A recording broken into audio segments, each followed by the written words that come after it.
무교절의 첫날 곧 유월절이다. 이게 구약 시대 때, 그때에는 이게 두 개 분리되어 있던 절기였습니다. 역사적으로 제가 이제 가까이 내려오면서 이 두 가지를 합쳐서 지키게 됐습니다. 그래서 유월절을 지키고 그다음 그 뒤에 이어서 무교절 7일을 지킵니다. 그래서 이게 전체 8일 동안 지키는 절기가 됩니다. 이제 이 절기를 지키러 예수님이 올라가셨는데, 예수님께서 이제 지상에 계시면서 절기를 지키기 위해서 갈릴리에서 예루살렘으로 왕래하셨죠.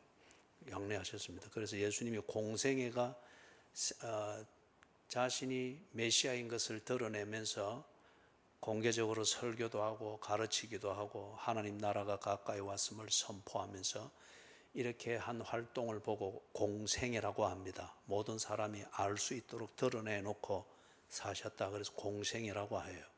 그래서 당신이 메시아고 하나님의 아들이고 하나님의 구원의 약속을 성취하기 위해서 온 메시아다. 이걸 이제 선포하면서 다녔다는 거예요. 그러면서 왜 그 기간을 3년이라고 우리가 정하는가 하면은, 예수님께서 유월절을 지키기 위해서 예루살렘으로 오고 가고 한 게 3번입니다. 그렇게 해서 유월절이 1년에 한 번이잖아요. 그래서 3년으로 그렇게 보는 겁니다. 자, 그래서 이제 양 잡는 날입니다. 그런데 이 제자들이 물어봅니다. 12절에 우리가 어디로 가서 선생님께서, 여기 이제 선생님이라 이 말은 랍비 이 말입니다. 유월절 음식을 잡수시게 준비하시기를 원하시나이까. 지금 이걸 왜 물어보는가 하면은, 유월절을 먹는 것, 이거는 아무 데서나 할 수가 없었어요. 이게 최초의 유월절의 기원은 어떤 사건에서 시작이 됐죠?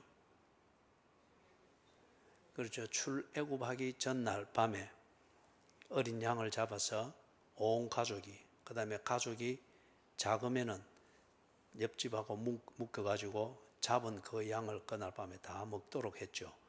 그 사건을 기념하는 겁니다. 그 말은 하나님께서 노예된 자기 백성을 구원하셨다는 겁니다. 그럼 이걸 기념할 때 그들은 뭘 기념하겠어요? 하나님이 아니면은 우리에게 구원이 없다. 그리고 하나님이 구원하신다는 약속은 누구도 막을 수가 없다. 이걸 분명히 알 수 있는 그런 기념하는 절기가 되겠죠. 그래서 그때부터 기념을 하면서 이것을 먹습니다. 이것을. 자, 그런데 이걸 어디서 먹는가 하면, 당연히 구약시대 때 그럴 때는 자기 집에서 먹었죠. 그리고 모세의 율법을 따라서 가족이 작으면은 옆집과 어울려서 같이 그렇게 해서 자기 집에서들 먹었습니다. 그런데 이게 이제 점점 사람이 많아지고 사회가 복잡해지고 사람들이 인구가 많아지고 하니까 이게 각자 자기 집에서 먹는 게 다 편리한 대로 하는 거예요. 지금 코로나19 상황 지나가면서 온라인 예배 대안으로 마련했지만은 이게 부작용이 뭡니까? 다 자기 편리한 대로 하고 형편대로 하고 이제 일이 되니까 예배에는 그냥 의무감만 되고 예배가 안 되잖아요. 그죠? 그것처럼 사람이 많아지고 복잡해지고 하니까 자기 집에서 허리에 띠를 띠고 지팡이를 짚고 이렇게 하는 게 점점 자기 형편대로 하는 거예요. 그래서 뒤에 가면서 이게 법으로 규칙을 또 정했습니다. 예루살렘 밖에서는 유월절을 못 먹도록. 그렇기 때문에 이 유월절과 무교절을 지키러 순례자들이, 지중해 연안에 흩어져 있는 많은 유대인들이 자기의 시간을 정해가지고 이 예루살렘으로 모이는 겁니다. 그죠? 그래서 어디로 가서 선생님께, 그러면은 성 안에, 지금 이게 하루 전날 밤이잖아요. 하루 전이잖아요. 그렇기 때문에 이 유월절을 준비해서 먹을 장소가 마땅치 않습니다. 당연히 이럴 때는 장사꾼들이 또 많겠죠. 그죠? 이런 집을 내준다든지 방을 내주든지 장소를 내주어서 순례객들이 자기들이 유월절을 지킬 수 있도록 이래 할 때에 장사꾼들이 많겠죠. 지금도 예수님이 십자가를 지고 걸으셨던 그 비아 돌로로사라고 하는 그 길, 빌라도의 법정에서 그 다음에 저기 골고다 언덕까지 가는 그 언덕길 올라가는 데는 지금은 언덕길이라 그걸 알고 보지 않으면은 보기가 구분하기 어려워요. 양쪽에만 쫙 기념품 가게들이 막 쫙 들어서 가지고, 그죠? 그것처럼 당시에도 그렇게 순례자들이 와서 유월절을 지킬 장소를 찾고 집을 찾고 어떤 이렇게 할 때에 그걸 장사치가 아니고서 그런 장소를 공유하고 같이 하는 것도 있지만은 적지 않은 사람들이 그런 것을 기회를 이용해서 장사를 해먹는 사람들이 많죠. 그나마 이런 장소를 찾기가 어려운 상황입니다. 그래서 어디로 가서 선생님께서 유월절 음식을 잡수시게 준비하기를 원하나이까? 그러니까 예수님이 13절에서부터 15절에 대답을 하시는 겁니다. 거기 13절에 보니까 두 사람을 보냅니다. 보내면서 이게 누가복음에 보면은 베드로와 요한을 보내는 것으로 되어 있습니다. 그래서 보내면서 일러줍니다. 어떻게 할 건지. 성내로 들어가라. 그럼 이 성내는 예루살렘 성내를 말합니다. 지금 예수님의 일행은 지금 어디에서 저녁을 드셨죠? 잘 가는 데 있잖아요. 베다니죠, 베다니. 그죠? 베다니에서 식사를 하시고 거기서 향유 붓는 여인의 그 사건이 있었잖아요. 그리고 예수님이 지금 나와 가지고 분명히 이 감람산에 계십니다. 감람산은 이 예루살렘 성 맞은편에 있는 산입니다. 그래서 예루살렘 성이 있는 여기가 시온 산이라 그렇게 일컬었죠. 거기에 감람산 요 사이에 골짜기가 있는데 요 골짜기가 기드론 골짜기. 그래서 이 기드론 골짜기 아래쪽은 정오부터 시커먼 그늘이 지니까 그것을 스올이라 했고, 지옥을 말할 때 그걸 비유로 말했어요. 언제나 어두운 곳. 낮인데도 불구하고 깊은 그늘이니까 어두운 곳. 그 밑에 감람산에서 그 골짜기에 이르는 감람산 기슭에 뭐가 있는가 하면 겟세마네 동산이라 하는 그 지점이 있어요. 겟세마네 동산이라고, 감람나무 그 아주 울창한 거기가 있습니다. 거기서 예수님이 지금 지내시는 겁니다.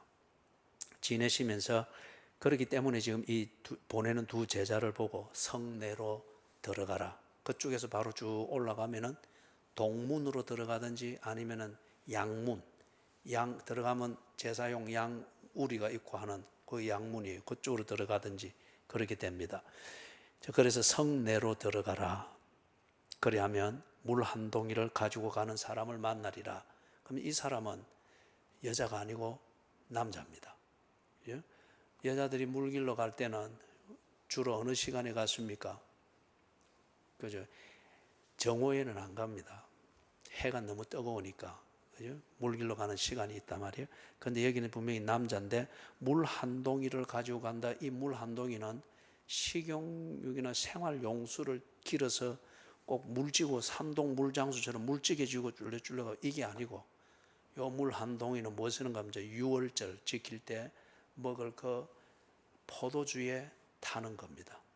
포도주. 우리 가나 혼인 잔치 할 때 보면은 포도주 낼 때 뒤에 나가는 것이 그 연회장이 어떤 의심을 했죠? 보통 연회장에서 결혼 연회식 할 때에 거기 때 포도주를 막 할 때는 그 포도주에는 물을 타서 낸다고 했죠. 그런데 예수님이 물로 포도주 만든 그거는 진액 같으니까 더 좋은 걸 왜 숨겨놨다가 언제 내느냐, 그 말한 거 기억나세요? 그죠? 그래서 지금 이 물 한 동이를 길러온 사람이 이 유월절을 준비하기 위해서 그것에 필요한 물을 길러 나온 하인입니다. 그러면은 어떤 사람이 이런 일을 위해서 하인을 내보낼 수 있겠어요? 분명히 부자겠죠. 그죠? 부자고 많은 손님이나 유월절에 참여할 자들을 준비할 수 있는 여력이 있는 그 사람들입니다. 그 사람의 주인, 그런 사람이 주인입니다. 그래 보내서 지금 이걸 가지고 가는데 그런 사람을 만날 것이다. 그러니까 그 사람을 따라가라. 14절에 그 사람을 따라가는데 어느 곳으로 들어가든지 그가 들어가는 그 집 주인에게 이렇게 말해라. 선생님의 말씀이 내가 내 제자들과 함께 유월절 음식을 먹을 나의 객실이 어디 있느냐 하시더라 하라. 그러면 예수님께서 이 두 사람에게 해주는 말의 뉘앙스를 볼 때에 이리 말하면은 이 말을 듣는 그 집 주인이 예수님을 알겠어요? 모르겠어요? 알겠죠? 깊이 알고 이런 것은 아닐지 모르지만은 분명히 이 사람은 예수를 압니다. 어쩌면은 향유 붓던 여인이 예수를 만날 때의 경험처럼 지금 예수님이 말하는 이 집주인이라는 사람도 예수님을 먼 발치에서 봤거나 아니면은 부자이기 때문에, 부자이면은 당연히 권력도 있겠죠. 그렇기 때문에 분명히 유대교에 깊숙이 적용이 되어 있는 사람이니까 유대교에서 아주 싫어하고 있는 나사렛 예수를 드러내놓고 만나고 교제하고 이러지는 못했을 겁니다. 그러나 멀리서 보며 개인적으로 보며 비밀리에 만나며 아니면 자기를 감추고 와서 예수를 만나면서 이 사람이 예수님을 통해서 내심 변화를 일으키며 예수의 사람이 되어 있는 것을 예수님은 알고 있습니다. 다른 예를 들면 이래요. 여러분들이 지금 구름대처럼 모였는데, 그래 구름대처럼 모여서 마스크로 가리고 막 이래 온갖 자기를 숨기고 해도 목사의 눈에는 여러분 개개인의 눈동자가 다 보여요. 그리고 여러분의 내적 변화는 얼굴 피부에서 미간에서 특히 다 나타나는 그 기막힌 하나님의 창조의 그 사인이 있습니다. 사인이. 그렇기 때문에 아까 좀 늦게 들어온다고 이렇게 째려보면 대반에 딱 알잖아요. 그죠? 이게 있단 말이에요. 그것 하물며 예수님께서 다 보면은 얼마나 분명히 보시겠어요.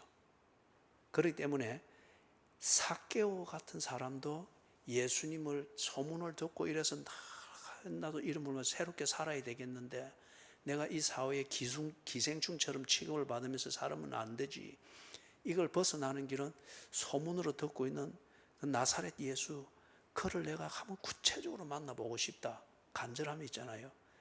지 혼자의 생각입니다. 그런데 예수님은 그 삭개오를 보면서 대바나 알아차렸잖아요.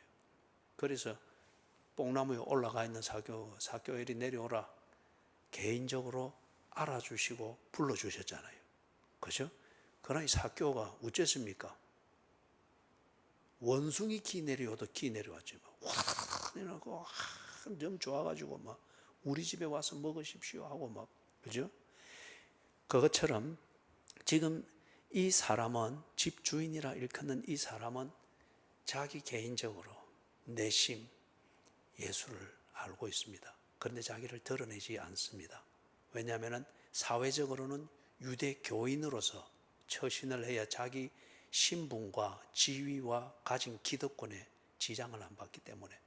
그러나 내심 그는 예수를 기다리고 예수를 알고 있습니다. 향유 붓던 이 여인처럼. 그렇기 때문에 예수님이 그를 알고 있습니다. 그죠? 다른 예를 들면 이거 우리 입장에서 표현 같으면 어느 날 저녁 예배 때에 잠입해서 들어왔습니다. 들키지 않으려고 늦게 딱 왔습니다. 늦게 딱 와가지고 저 뒤에 앉아 있는데 예수님께서 더 설교하시고 예배 인도를 하는데 딱 그 표정을 보니까 깊이 속에서 진동이 일어나고 변화가 있는 거예요. 그러나 겉으로 나타내지 않으려고. 그래서 축도할 때 싹 또 빠져서 나가버린 거예요. 알고 있습니다, 예수님이. 그죠? 자, 그래서 그가 들어가는 그 집 주인에게 이르되, 선생님의 말씀이, 이렇게 말하면은 그가 분명히 예수를 알기 때문에, 그리고 예수에 대해서 나쁜 생각이 있는 사람이 아니기 때문에 이 말을 듣고 준비해 줄 것이다 하는 그것으로 예수님이 딱 가르쳐 주는 겁니다. 그래서 이 집주인이 누군가 못 밝혀냅니다. 추측하기로는 니고데모든지, 니고데모 알죠? 니고데모, 아주 권력이 있고 사회의 그 유명 인사였잖아요. 그렇기 때문에 이 사람이 밤에 예수를 찾아왔죠. 진심은 예수를 듣고 예수가 말씀하는 게 진리라는 이 많은 관심을 가지고 확신을 가지기 위해서 예수를 밤에 찾아왔잖아요. 그는 자기 신분을 감추기 위해서입니다. 그 다음에 자기 유력한 사회적 신분에 있어서 다른 사람들에게 비난을 받지 않기 위해서 밤에 찾아온 거예요. 니고데모든지 아니면은 또 예수님의 시신을 거두어서 장사한 사람이 누구죠? 아리마대 사람 요셉. 그죠? 아리마대 사람 요셉이죠. 그는 부자였습니다. 그리고 그 공회원에서 유력한 사람이었습니다. 그렇기 때문에 예수님이 죽는 모든 것을 보고 자기 정체를 예수 믿는 사람인 것을 드러냈잖아요. 그걸 숨기면서까지 숨기기 위해서 죽어가신 예수님, 그래서 죽으신 예수님까지 모른다 하는 것은 이는 너무 비겁한 거예요. 그죠? 너무 비겁하고 너무 참을 수가 없는 거예요. 그 전까지는 다 속으로는 예수를 믿고 겉으로는 유대인 그리고 유대인 사회에서 가지고 있는 공회원으로서의 그 기득권을 지키려고 이중으로 딱 그렇게 자기를 관리했는데 예수님이 죽으시는 모든 과정을 보고 시체가 되어 있는 것을 보면서 그리고 다음 날부터 절기가 시작되는데 예수를 함부로 취급하는 이게 너무 안 좋은 거예요. 그래서 자기를 딱 드러냈잖아요. 저 시신을 내가 거두겠습니다. 그 사람이 아리마대 사람 요셉이었습니다. 그 예수님의 시신을 어디다가 장사 지냈죠? 예? 자기가 파놓은 무덤에 묻었다고 했잖아요. 그죠? 자기가 파놓은 무덤. 그 무덤은 우리처럼 땅을 파놓거나 그 다음에 화장하고 난 다음에 이 재를 담을 조그만 항아리 하나 이게 아니고 가난한 자들은 산골 어디에 가서 텀 사이에 시신을 묻거나 자연 동굴이 있으면 이렇게 파내가지고 묻고 그런 것이 묻혀있는 바카라는 골짜기 알죠? 그죠? 시편에 보면은 바카, 눈물이라는 말이에요. 그 골짜기를 순례자들이 지나서 남쪽에서 올라왔잖아요. 그것처럼 왜 거기 눈물이라는 바카라는 이름이 붙게 되는가 하면은 그 골짜기는 지나가면은 옆에 골짜기에서 언덕백에서 물이 뚝뚝뚝 떨어지는 거예요. 그 물이 뭔가 하면 시체 썩는 물이에요. 가난한 자들이 자기 무덤을 파고 단장하고 할 이게 안 되니까 거기에다가 틈새를 찾아서 시신을 매장 묻어 놓든지 아니면 자연 굴이 있으면 좀 손봐가지고 묻어 놓든지 그리고 이게 제대로 단장이 안 되니까 썩으면서 시체 썩는 물이 떨어지는 그래서 눈물의 골짜기래. 또 눈물 떨어지듯이 그래 하니까. 그런데 이 아리마대 사람 요셉은 부자들이든지 제대로 된 그런 집에서는 무덤을 다 단장하여 만듭니다. 저 굴을 파서 다 단장해서 만드는 거예요. 그래서 아리마대 사람이 자기와 자기 집안을 위해서 그래 놨는데 거기에 예수님을 안치를 한 거예요. 예수님의 시신을. 부자였습니다. 사회적 또 유명 인사이기도 하고요. 그래서 이 두 사람 중에 한 사람일 것이다. 그렇게 보는 학자들이고 그러나 증거는 없습니다. 정황을 볼 때에 그렇게 추측을 하는 거죠.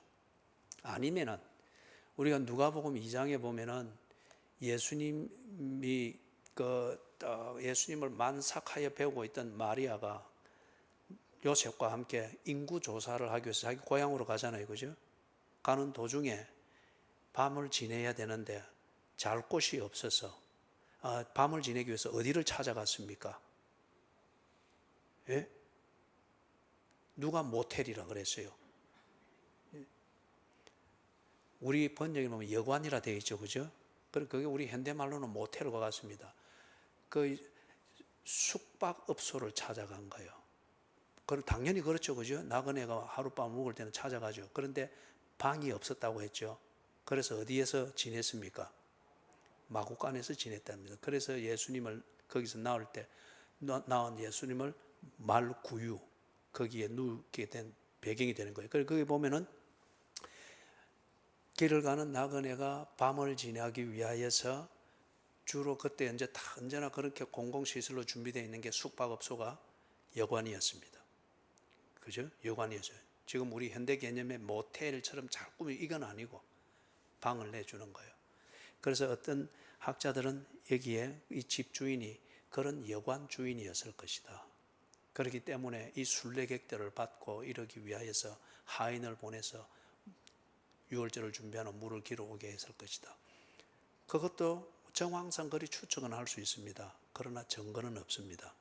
그런데 분명한 것은 니고데모이든지 아리마대 사람 요셉이든지 아니면은 숙박업소의 그거든지 간에 지금 예수님께서 이렇게 말씀하시는 것은 아주 정황적으로 타당하고, 그 다음에 이걸 두고서 예수님이 신비하게, 우린 나귀 새끼 끌고는 이때도 그 이야기했죠. 신비하게 예수님이 신이 들려가지고 다 점지해서 이래 할 것이다. 그러면 그 사람은 자기도 뭘 하는지 모르는 채 그런 신비한 영역에 끌려가지고 이리 막 그렇게 신비주의적으로 볼 게 아니라는 것이죠. 예수님의 인격적인 교제입니다. 그렇죠? 인격적인 교제.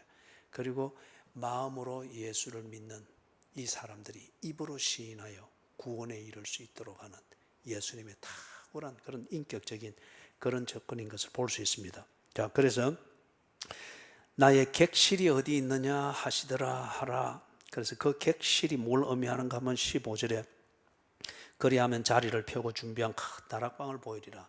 다락방에 대해서는 사도행전 1장을 강해할 때에 그때 이야기했죠. 120문도가 모여서 간절히 기도하던 마가 요한의 다락방에 대해서 이야기했죠. 이 다락방은 지금 우리 현대 집 구조에서 다락방은 안 쓰는 물건들 쟁겨놓고 그 다음에 부부간에 싸우면은 삐낀, 남자들은 그래 안 합니다. 삐낀 아내들이 다락방에 그가 쭈그리게 앉아가지고, 그죠?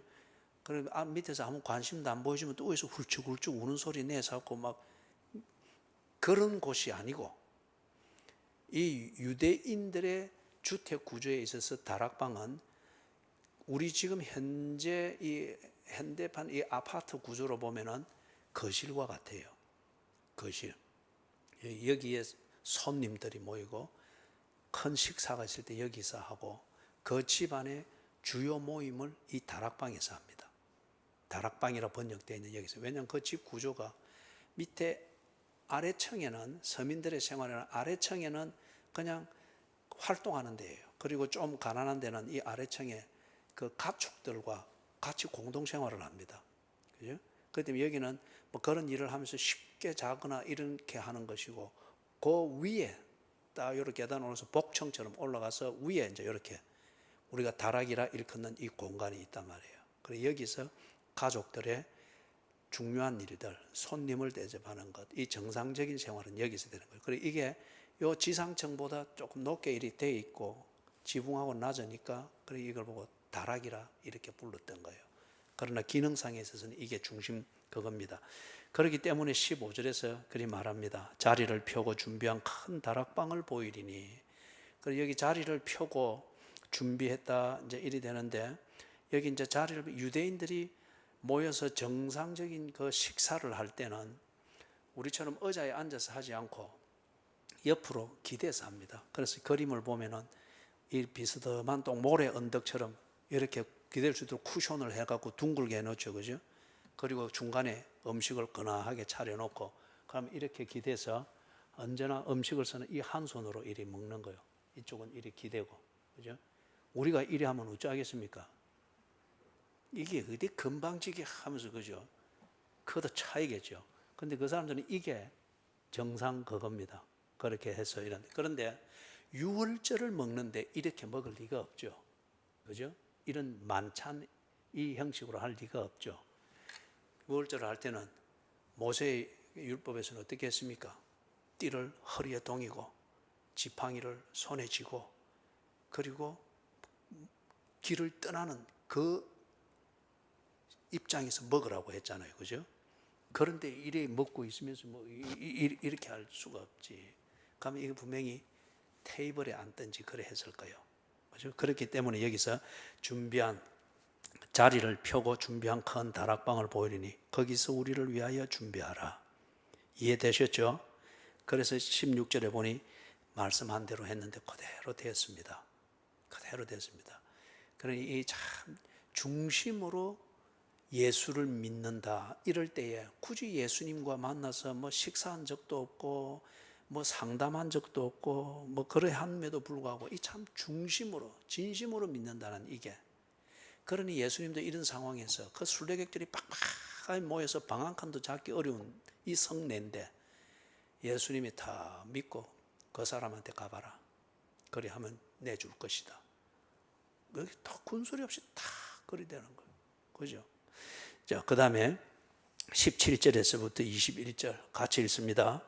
저물매 그 12를 데리시고 가서 다 앉아 먹을 때에 예수께서 이르시되 내가 진실로 너희에게 이르노니 너희 중의 한 사람 곧 나와 함께 먹는 자가 나를 팔리라 하신대 그들이 근심하며 하나씩 나는 아니지요 하고 말하기 시작하니 그들에게 이르시되 12 중의 하나 곧 나와 함께 그릇에 손을 넣는 자니라. 인자는 자기에 대하여 기록된 대로 가거니와 인자를 파는 그 사람에게는 화가 있으리로다. 그 사람은 차라리 나지 아니하였더라면 자기에게 좋을 뻔하였느니라 하시니라. 자, 6월절 식사가 시작됐습니다. 시작됐는데 17절에 보니까 17절, 18절 여기서 예수님의 이 제자들을 향한 사랑이 쭉 묻어납니다. 근데 제가 볼 때 복음서를 네 권을 다 이래 천천히 읽어보고 이래 해보면은 예수님은 이 제자들을 아주 살갑게 대해주거나 그리고 언제나 뭐 잘했다고 이래면 칭찬을 쏟아 부어줘가지고 제자들이 칭찬에 중독이 돼가지고 변하는 것은 하나도 안 변하고 칭찬에 중독돼가지고 이래 뭐 끌려 그런 분위기가 제가 볼 때는 전혀 안 보여요. 제가 안 보여요. 예? 그리고 여기에 17절, 18절에 여기서도 딱 보면은 예수님께서 제자들을 진심으로 사랑하는 예수님의 방식을 볼 수가 있습니다. 그죠? 예수님이 그런 살가운 뭐 이렇게 해서고 뭐 큰 칭찬해서고 뭐 이런 건 없지만은 그분의 마음에는 진심으로 이 제자들을 사랑하는 것. 그리고 앞에서도 우리가 보았던 것처럼 니고데모면 니고데모, 아리마대 사람 요셉이면 요셉, 그 앞에서 우리 베다니에서 보았던 것처럼 기름 붓는 여인. 예수님이 그런 상황에서 볼 때는 참 무심한 분 같고 설교는 좀 감미로운데 그런데 인간적으로는 너무 무심한 것 같고 때로는 냉정한 것 같아 이래 여겨질 정도인데 그분의 마음에는 다 담고 있잖아요. 그죠? 그 여인도 알고 있고 니고데모도 알고 있고 삭개오도 알고 있고 아리마대 사람도 알고 있고 그래서 그들에게 정말 그들에게 하나님 나라가 가까이 왔음을 알게 해주고 그 하나님 나라에 들 수 있도록 예수께서 마음에 담고 그 일을 해주고 있는 이게 예수님의 사랑의 그 핵심이었습니다. 그죠? 이것에 의해서 호도되지 않도록 예수님은 어떤 면에서 칭찬을 절제했고 더 가까이 가고 싶은 것을 때로는 절제하고 이런 것을 참 볼 수 있어요. 여러분들도 이 복음서를 읽으면서 그런 걸 좀 볼 수 있기를 바랍니다. 그죠? 그렇기 때문에 여기 이제 보세요. 제 말이 거짓말이 아니에요. 저물매 그 12를 데리고 가서 지금 예수님이 여기 12 중에 한 명이 자기를 팔 걸 알고 있습니까? 모릅니까? 그런데 지금 12를 데리고 가서 꼭 안 그렇습니까? 이 젖은 안 나오고 그런데 아직 큰 놈은 젖을 떼지도 않고 거기다가 둘째 놈 나왔는데 엄마가 젖은 안 나오고 그런데 이 둘을 먹여야 되겠고 그래서 이 엄마가 어쩌겠습니까? 러시아에 이 나폴레옹 군대가 쳐들어갔을 때 러시아 군대의 정책은 맞붙어서 싸워서는 못 이길 것 같으니까 나폴레옹 군대가 오는 길목에서 만날 것으로 예상되는 마을은 전부 다 비웠잖아요. 그리고 곡치고 뭐고 전부 다 태워버렸습니다. 그 혹한기에 프랑스 군대 군인들이 와서 그 추위에서 먹지 못하고 따뜻하게 몸을 데우면서 잘 수 있는 집이 없고 하면 이거 금방 무너지는 것. 그 동토에서 사는 러시아인들이 잘 알기는 그 작전을 쓴 거예요. 그래서 프랑스 군대가 파죽지세로 쫙 러시아 땅으로 진군에 들어가는데 한 마을 서로 물러간 거, 스스로 물러간 거 보고 와 그러면 그렇지. 둘째 마을 또 그런 와 셋째 마을 점점 먹지 못하고 약탈하는 게 없으니까 지쳐가는 거예요. 그러니까 이 사람들이 나중에는 눈에 불을 켜고 짐승이 됩니다. 먹지를 못하니까. 그래서 불탄 그 어느 한 마을에서 막 뒤지고 막 집단을 쑤시고 한데, 그런데 집단에 있는 게 그걸 소리가 이상하게 나서 거두니까 이 한 애기 엄마가 아이를 이래 품고 있는데, 이 아줌마가 보니까 눈 뜨고 죽은 거예요. 그런데 아이의 입과 입이 물은 이 젖 묻으면은 피가 흥건한 거예요. 애가 굶주리고 탈수 일어나고 막 이러니까 이 엄마가 젖꼭지를 깨물어 가지고 피를 빨게 한 거예요. 그게 피를 그리 먹으면 죽는다, 어떻게 된다, 이 엄마가 그 생각할 겨를이 있겠어요? 그 상황에서는. 그죠? 무슨 먹여야 된다는 이거잖아요. 그것처럼 그게 방법이 미련했다, 너무 잔인했다, 우리 이걸 따지기 전에 이 아들을 살리고자 하는 그 엄마의 진심 어린 사랑, 그죠? 그 진심 어린 사랑이 있을 때에 그 사랑을 표현하고 실천하는 방식이 좀 미련하고 그래 한들, 그래 안 되면 좋지만은, 그러나 그 진심을 알 때에 그 방식마저도 감동이 될 수 있잖아요. 예수님께서 살갑게 그렇게 하고 하는 것은 참 이해를 못하면은 이걸 못 느낍니다. 그런데 예수님은 분명히 자기의 제자들을 품고 있었습니다. 그리고 구원하고자 하는 자들을 예수님은 한 명도 잊은 적이 없습니다. 그들이 정말 가까이 있는 하나님 나라를 알고 그 하나님 나라에 들어갈 수 있도록 예수께서는 그걸 그들에게 해주기 위해서 꼭 젖꼭지를 찢어서 피를 내서 아이에게 젖을 물리듯이 예수님은 냉정하다, 사랑 없다. 그런데 설교는, 산상설교 얼마나 감미로워요. 설교는 감미로운데 인간적으로는 예수님 진짜 재미없다, 이런 소리를 듣더라도 구원을 얻을 수 있도록, 그걸 위해서 당신은 하실 일을 다 한 거예요. 그래서 이 12를 데리고 가서 여기에서 그 사랑의 중심을 알 수 있고, 다 앉아 먹을 때에 예수께서 이르시되 내가 진실로 너희에게 이르노니, 예수님께서 말씀하실 때에 특별히 이 진실로라고 하는 이걸 넣어서 강조할 때는 정말 예수님이 중요한 걸 말씀하셨습니다.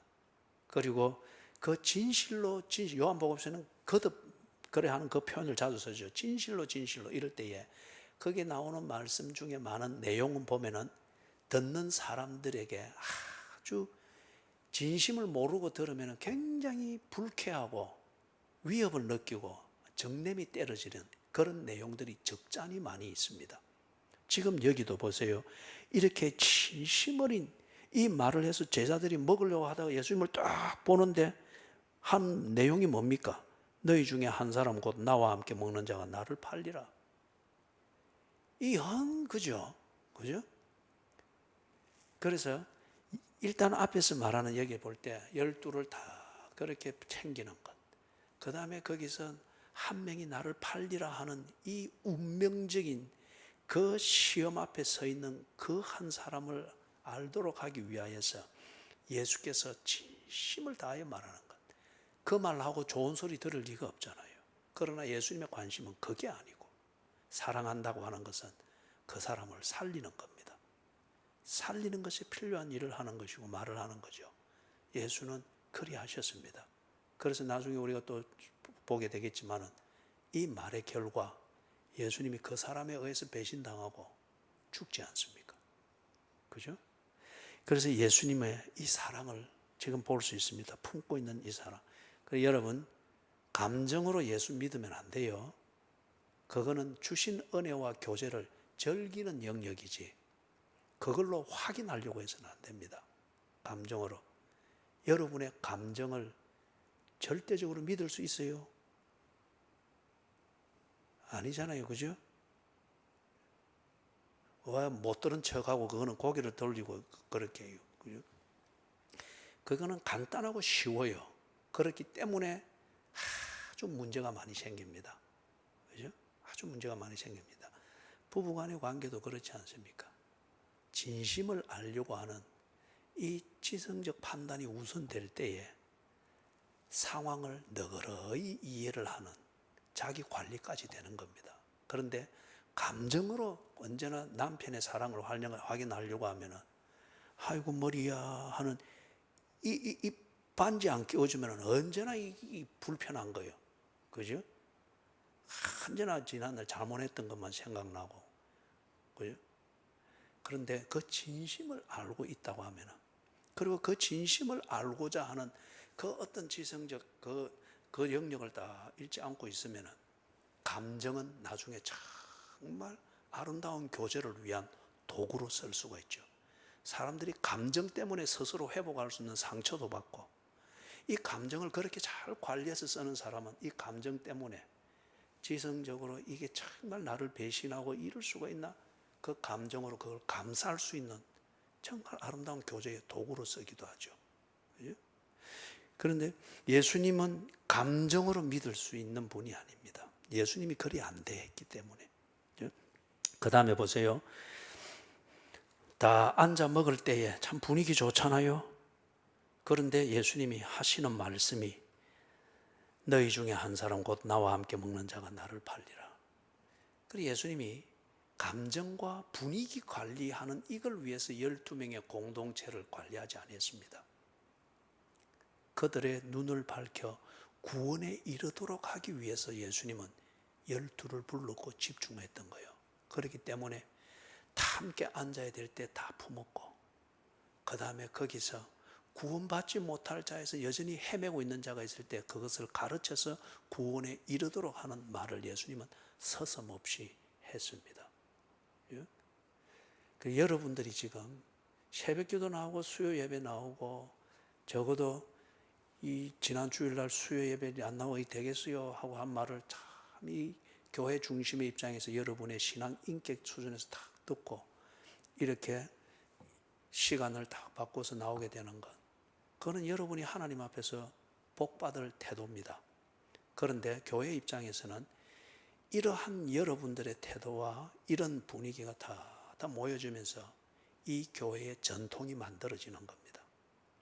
나그네가 만든 전통은 믿을 게 없습니다.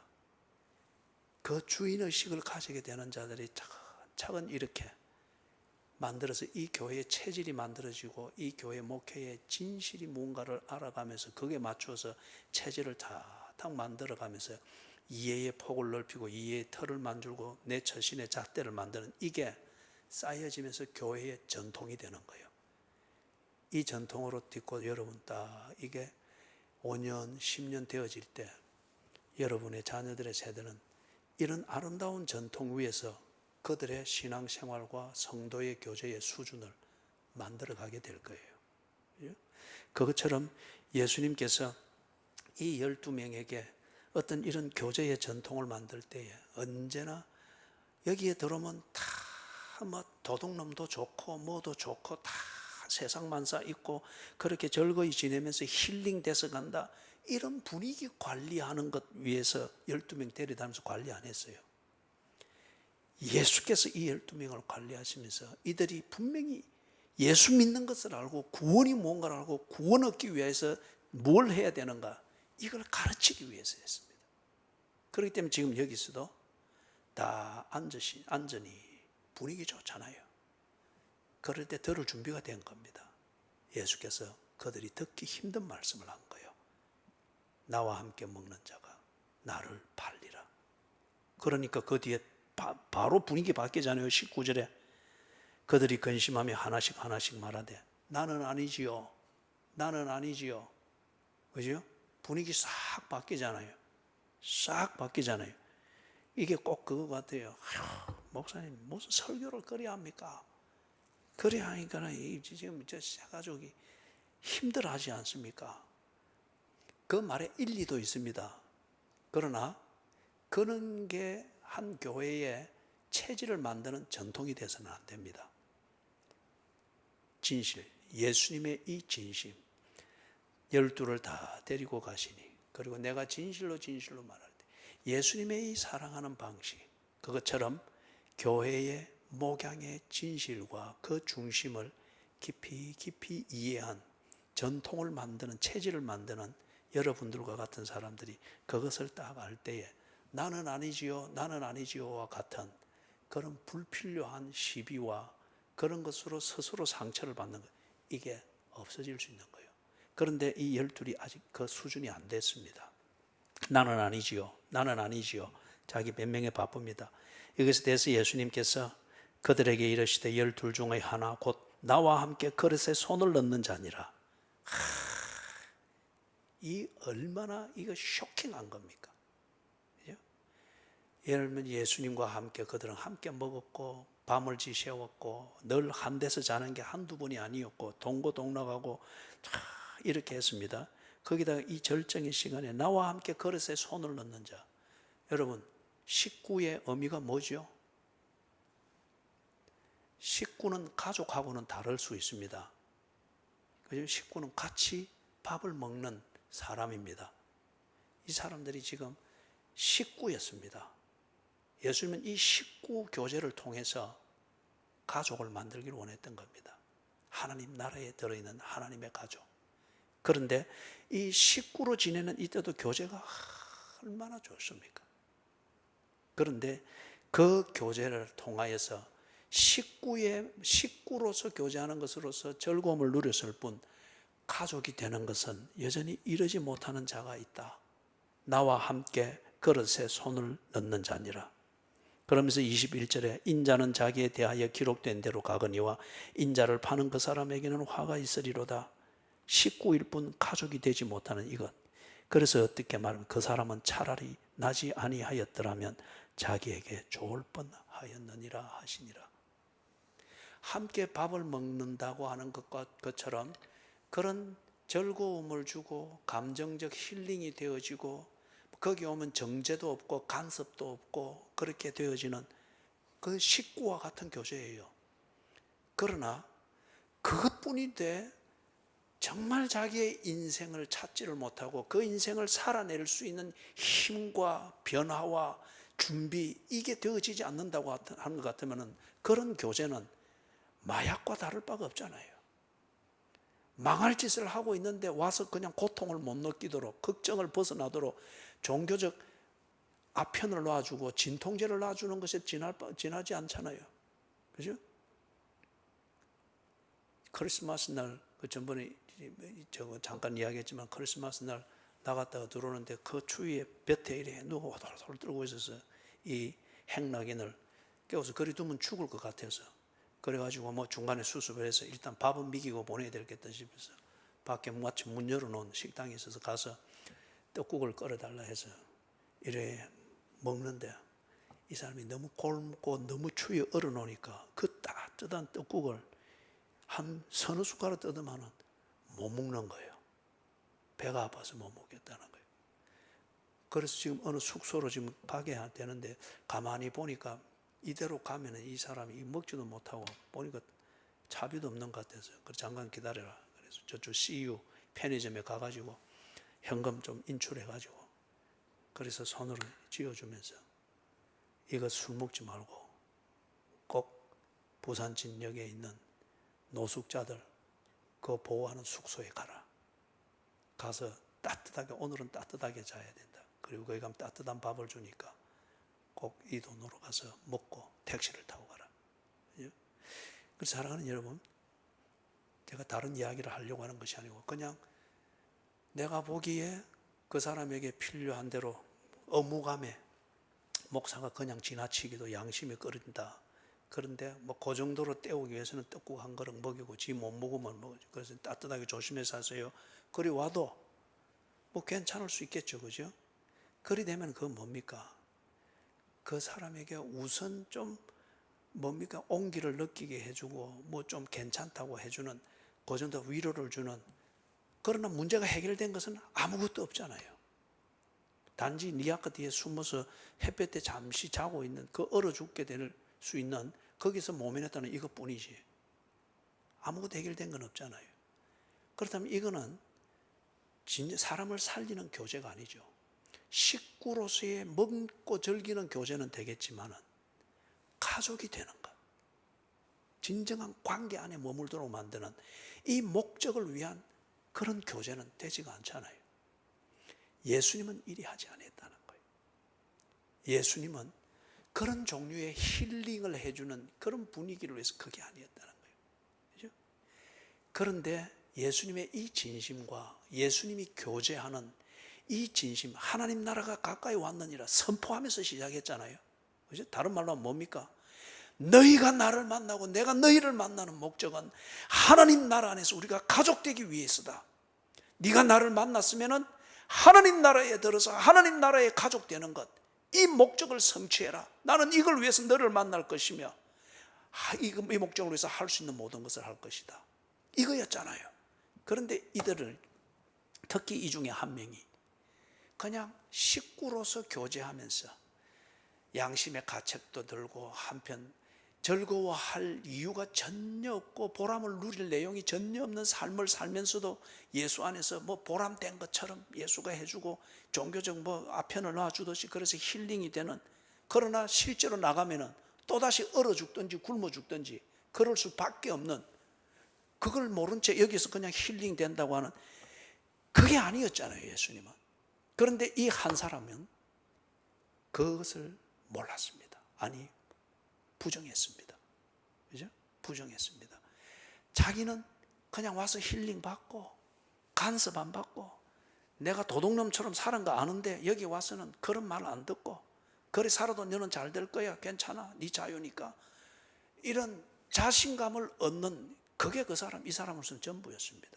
그러나 예수님은 그걸 용납하고 방임하면은 예수님이 책임을 회피한 거죠. 사랑을 오도한 거죠.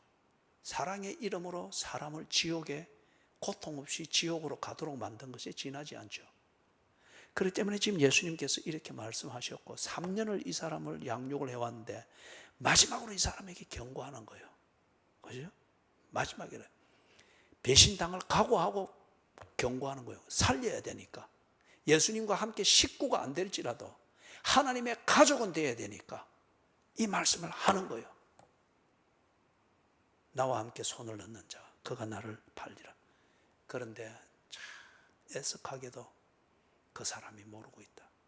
식구로서 교제를 즐기는, 그래서 지 감정에 좋은 대로만 그렇게 하는 그 필요를 채우는 수단으로서 예수와 함께 있는 것을 알 뿐, 정말 예수가 주고자 하는 것, 하나님의 가족이 되는 것, 이것을 그 사람은 모르고 있거든요.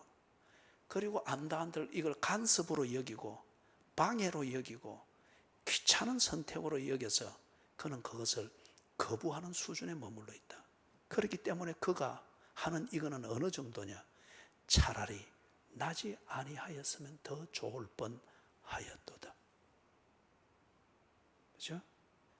그래서 오늘은 시간이 없어서 그걸 못 보는데 다음 주 수요일 할 때 이 사람이 예수님께서 이 말씀을 할 때에 어떤 반응을 보이는가 하는 것을, 똑같은 사건을 다른 관점에서 좀 더 자세하게 기록한 요한복음을 보면서 우리가 좀 정리를 하도록 하겠습니다. 사랑하는 여러분, 예수님의 사랑을 잊지 마십시다. 여러분들이 예수님의 사랑을 어떻게 이해하고 기억하고 있는지 모르나 예수님의 사랑은 여러분을 변화시키는 겁니다. 여러분이 살도록 만들고자 하는 겁니다. 여러분이 하나님의 가족이 되도록 하고자 하는 것, 이게 예수님의 사랑의 핵심입니다. 그리고 이 목적을 위해서 예수께서는 필요한 방식으로 사랑하십니다.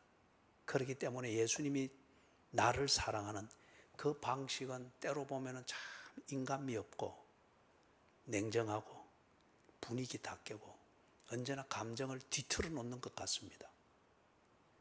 그러나 예수님의 이 진심을 아는 사람은 그 감정이 상한다는 이것 때문에 예수님께 등을 돌리지 않습니다. 비록 나는 아니지요 하면서 예수님께 항변하면서 예수님 이 좋은 분위기에 꼭 이리 상처를 줘야 됩니까? 따져사도 오늘 새벽에 우리 시편 22편을 본 것처럼 따져사도 예수의 진심을 알기 때문에 상처받은 감정대로 행하지 않습니다.